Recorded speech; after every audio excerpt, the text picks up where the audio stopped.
আপনাদের নতুন একটা টপিকস নিয়ে আলোচনা করব, যে বিষয়টা হচ্ছে drain line. Central air conditioning বলেন বা ভিআরএফ এয়ার কন্ডিশনিং বলেন বা স্প্লিট টাইপ এয়ার কন্ডিশনিং বলেন, তার সবচেয়ে গুরুত্বপূর্ণ একটা বিষয় হচ্ছে কনডেন্স ড্রেন লাইন। কারণ এই জিনিসটা যদি ফ্লোরের ভিতরে আমাদের পানিটা পড়ে যায়, একটা টেবিলের উপর পড়ে গেলে আমাদের কাপড় চোপড় নষ্ট হয়ে যায় বা আমাদের অফিস আদালতের বিভিন্ন ডকুমেন্টস নষ্ট হয়ে যায়। এই জিনিসটা একটা কমার্শিয়াল বিল্ডিংয়ে কীভাবে ড্রেন লাইনটা করা হয়, তো এই যে আমাদের প্রজেক্ট ইঞ্জিনিয়ার নকিব, আপনারা অনেকেই দেখেছেন বিভিন্ন ভিডিওতে, আসলে ওই রকমভাবে আজকে দেখেন সে এই আমাদের এটা টয়লেটের একটু বিস্তারিত যদি একটু বল দেখ কী কারণে এখানে আসলে দেওয়া হলো, এই বিষয়টা আসলে কেন, বা এখানে ছাড়া অন্য কোনো জায়গায় কেন দেওয়া হয়নি। তো আমাদের যে ফ্লোরটা আছে এই ফ্লোরে দুইটা পোর্শনে আমরা ভাগ করছি। আমাদের দেখতে পাচ্ছি এল শেপের বিল্ডিং, এই দিকে আর ওই দিকে একটা দুইটা সাউথ এবং নর্থ সাইড। এই পোর্শনের যে আমার অফিসগুলো আছে, এই অফিসগুলোর জন্য যে এফসিও সিলেক্ট করা আছে, এই এফসিওর জন্য আমার এই ড্রেন লাইন দিয়ে পানিটা বের হয়ে যাবে।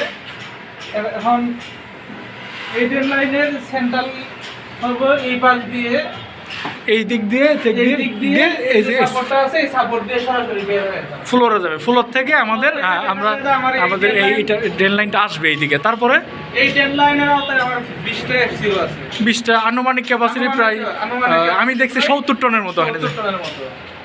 এখন এই জায়গা থেকে 70 টনের জন্য আমার যা কনডেন্স বের হবে এই পাশ দিয়ে বের হয়ে যাবে। তো এরকম ভাবে কি বের হয়ে আমাদের এই টয়লেটের এই যে বেসিন দিয়ে বের হবে।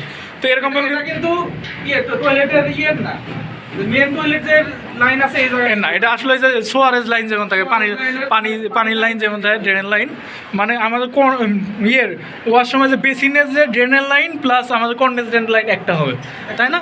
তো এরকমভাবে প্রতিটা ফ্লোরেই এরকমভাবে হবে, তাই না? তো তাহলে আমরা একটু ফ্লোরের ভিতরে দেখি যে কীভাবে আমরা ওই ড্রেন লাইনটা কোন দিক দিয়ে করবো। এই দিক দিয়ে এই যে ড্রেন লাইন, এটা মনে হয় টয়লেটের এক্সস্টের ডাক। হ্যাঁ, এই যে এক্সস্টের ডাক। তো এই টয়লেট এক্সস্টটা ঠিক টয়লেট এক্সস্টটা কোন দিক দিয়ে বের হবে? আমার প্রত্যেকটা টয়লেটে তো একটা করে ব্রাঞ্চ বের হয়েছে। এই ব্রাঞ্চের মাথায় একটা করে রিটার্মিনেট থাকবে, আমার সেন্ট্রালি এই জায়গাতে একটা ফ্যান থাকবে, এই জায়গাতে একটা ফ্যান থাকবে, এই ফ্যান দিয়ে আমরা রাইজার দিয়ে মানে একদম 13 তলার উপর থেকে, তার মানে ফার্স্ট ফ্লোরের বাতাস আমার টয়লেটের যে দুর্গন্ধটা, এটাকে আমরা একদম 13 তলার উপর দিয়ে বের করে দেবো। তার মানে খুবই অত্যাধুনিক একটা বিষয়। আসলে অনেকেই মনে করেন যে টয়লেট এক্সস্ট এটা একটা কি এমন একটা জিনিস যে ছোটোখাটো একটা ওই যে ন্যাশনাল ফ্যান বা এই ফ্যান একটা লাগায় নিলেই তো হয়ে যায়। আসলে কমার্শিয়াল বিল্ডিংয়ে তো সব জায়গায় তো টয়লেটের এক্সস্ট ওইভাবে করা যাবে না। এই জন্য আসলে এইভাবে ডাক্টিং করে প্রতিটা জায়গায় কীভাবে ডাক্টিং করতেছে এইভাবে করে একটা সেন্ট্রালি এখানে একটা ফ্যান থাকবে, এই ফ্যানের মাধ্যমে উপরে একটা রাইজার থাকবে, এটাকে রাইজার বলি আমরা। এই যে ফাঁকা জায়গা, এখান থেকে ঠিক গ্রাউন্ড ফ্লোর থেকে একদম 13 তলা ছাদ পর্যন্ত একটা ডাক্ট হবে, একটা কংক্রিটের ডাক্টও হতে পারে, মেটাল ডাক্টিং হতে পারে। এই দিক দিয়ে বাতাসটা বাইরে থেকে এক্সস্ট করবে, তাহলে আমাদের এই ফ্লোরের ভিতরে আর দুর্গন্ধ থাকবে না।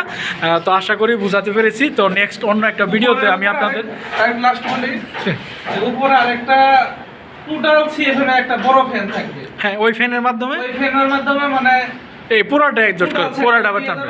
তো প্রত্যেকটা টয়লেটের যে লাস্ট এন্ডিং পয়েন্ট আছে, হ্যাঁ, ওই এন্ডিং পয়েন্টে একটা করে ফ্যান থাকবে। তো অনেক সময় কিন্তু ওই রকম উপরে ফ্যান না দিলেও কিন্তু চলে, এখানে ফ্লোরে দিলেই কিন্তু হয়ে যায়। তারপরেও রাখছে একটা সেফটির জন্য রাখছে। তো নেক্সটে আমি অন্য একটা ভিডিওতে আপনাদের দেখাবো যে একটা টয়লেট এক্সস্টের কীভাবে ডিজাইন করতে হয়, একটা কমার্শিয়াল বিল্ডিংয়ে টয়লেট এক্সস্ট কীভাবে ডিজাইন করে, একটা হোটেল রুমের বা একটা শপিং মলের টয়লেটের এক্সস্ট কীভাবে ডিজাইন করতে হয় নেক্সট ভিডিওতে দেখাবো। আর যারা এখনও চ্যানেলটি সাবস্ক্রাইব করেন নাই, সাবস্ক্রাইব করে নাও। আসসালামু আলাইকুম।